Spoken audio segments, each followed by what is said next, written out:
Okay, so thank you so much for this invitation. This is my first time giving talks on mentorship, and it's an actually great opportunity to reflect on, the wonderful relationships that we've all built over the times in our career, including with people like Jen and Elena. I don't have conflicts of interest.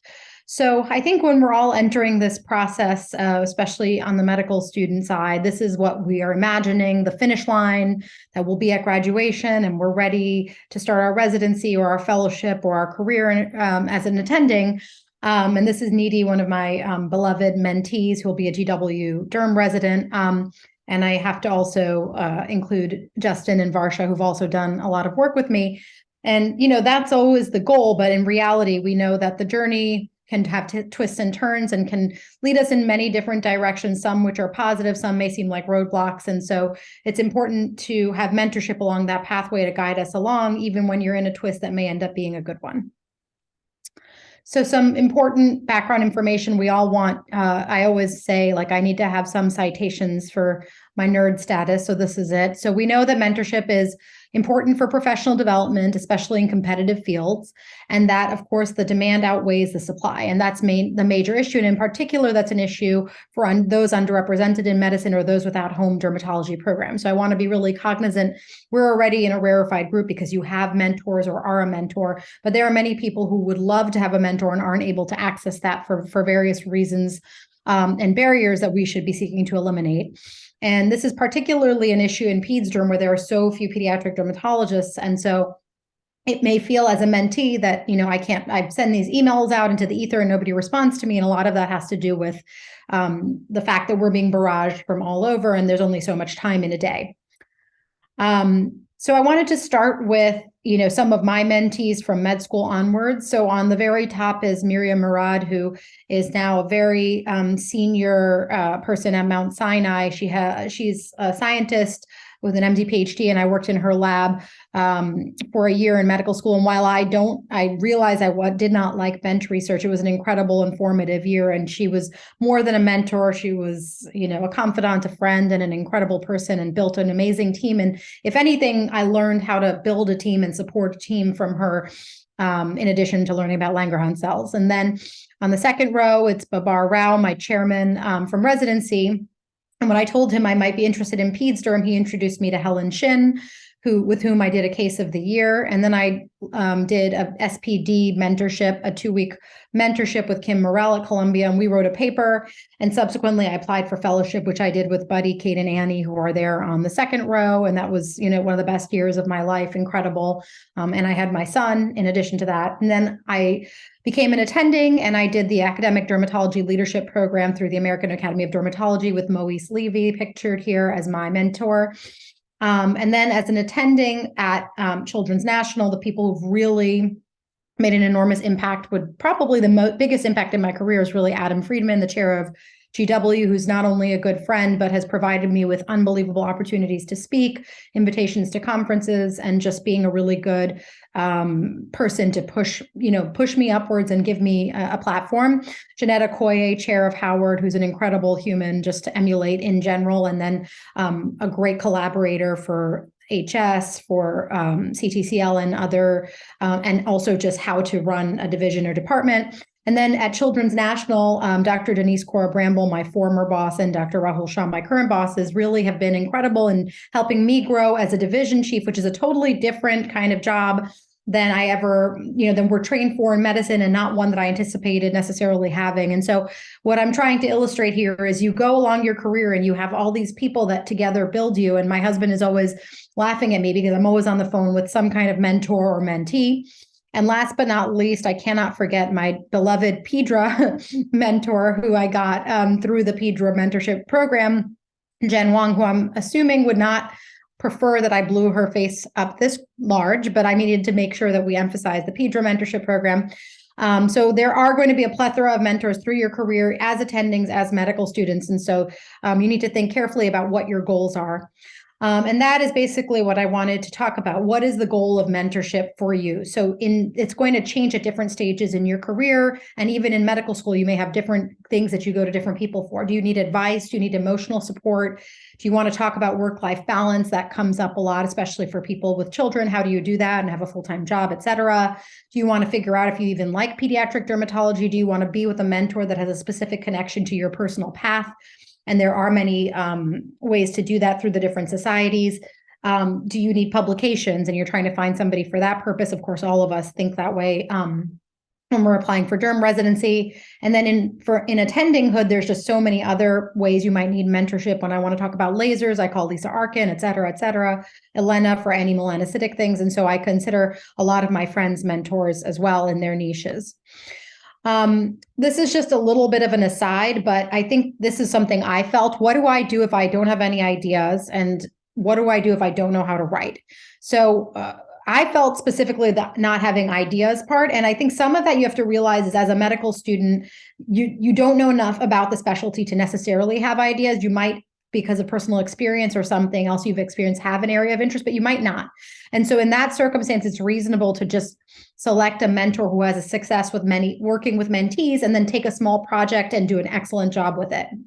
And as you get into these projects, you'll find that reading through literature and so on, spin-off ideas occur, and then you can bring them in this two-way street to your mentor, get feedback, and perhaps create new projects. With the knowing how to write issue, I mean, I'm not trying to be pedantic, but it is important to have some sense of how to write, grammar, et cetera. It's really frustrating as a mentor to get like a poor first draft that hasn't been edited, et cetera.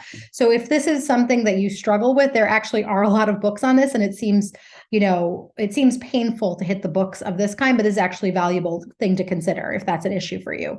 And then, of course, if you're going to submit an article and you've never done that, you want to go look at the journal instructions carefully, and then read articles to see how they're structured. So in particular to me, and this is really specifically for me because others would feel differently, this is what makes a successful mentee. I'm very busy. I don't have protected academic time for research. And so for me, somebody needs to be bringing a lot to the table for us to work together successfully. So I value someone who's a self-starter who needs minimal assistance, really zero micromanagement. The people that have been successful, and Needy, Varsha, Justin, just basically took the ball and got it to the end zone, and then I could just help them get it past that. So IRB submission, figured it out. I don't know what paper to do. I called someone, I figure it out. Statistics, we found statistics grad students at GW who used our papers for their master's thesis with their professors, and that was how we were able to do that without funding. And then I'll show you in subsequent slides, the things that really made mentorship fun for me was when I would have ideas. Oh, well, I think we should make this map of Washington, D.C. and put dots on it, and then they turn it around and make it into a reality. Or I've noticed that this frustrating thing about Accutane, we're making thousands of phone calls, and then we publish a paper on the administrative burden and actually quantify that.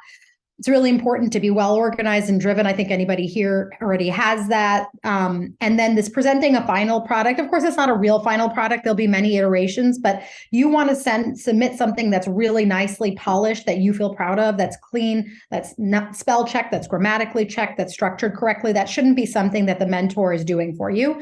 And then, when you get to the next level and you've worked together for a long time, when the mentee brings ideas to the table is when things really flourish and you feel like you're in this symbiotic relationship and you're both giving and getting to this really exciting place. The wanting to do projects to match is reasonable. We're all pragmatic here, but it's easy and it's transparent. It's easy to tell when people just want that and they're not in it for the right reasons. Peds derm people don't usually fall into that category. So this was just an example when I said to Needy, I've seen these graphs and some papers, and, I noticed that pharmacies in our poorer wards in Washington, D.C. were divided into neighborhoods, which are called wards, have the worst pharmacies. I used an expletive, but I won't on a recorded lecture. So I was the worst pharmacies are in ward 7 and 8. And, I think we should do that and figure it out. So she called every single pharmacy in Washington, D.C., quantified which ones actually took iPledge and which ones didn't, and then figured out a way to geocode them and in fact demonstrate there's a statistically significant lower rate of iPledge accepting pharmacies in our lower socioeconomic status wards, which is a unique barrier to care that had not been described before. So I had this dream of these maps in my mind, and in my wildest dreams, I didn't think we would just make them, and we made them, and it was really exciting. And this is the administrative burdens paper that we did. And so similarly, I said to Needy, I was like, those journals, they have these like maps, they look like where the arrows go from one thing to the next, and the thicker arrows mean that there's more. And can you make me one like that for our administrative paper? And somehow she made it. So if you have that kind of drive and gumption, and there are many mentors who wouldn't have, who could guide you through these things, but if you have the ability to do a lot of this self-starting and to dream through these projects and make them reality, it can be really exciting and fun, and then really important work can come out of it. And just to say that my two nurses, Jessica and Meredith, were co-authors on this paper, because really this work was done by them in terms of the burden and noticing the burden and quantifying it by writing time stamps and so on. And so it's important to also think about who else you can collaborate. It's not just other physicians, but there are other people in our teams who really know a lot and can give us information that's valuable.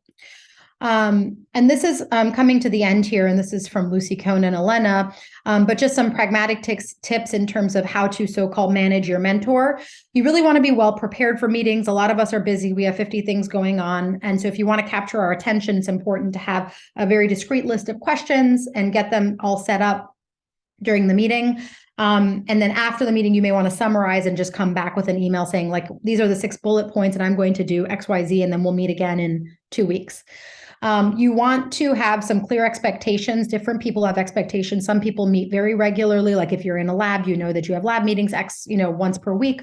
But for, academic dermatologists who don't have necessarily protected time, might not work like that. So you have to talk that out. And then it's really important to decide who is going to be on a project and the authorship on the front end, so that there aren't issues with that. That's not something that may come up as much at the medical student level, but it's still important.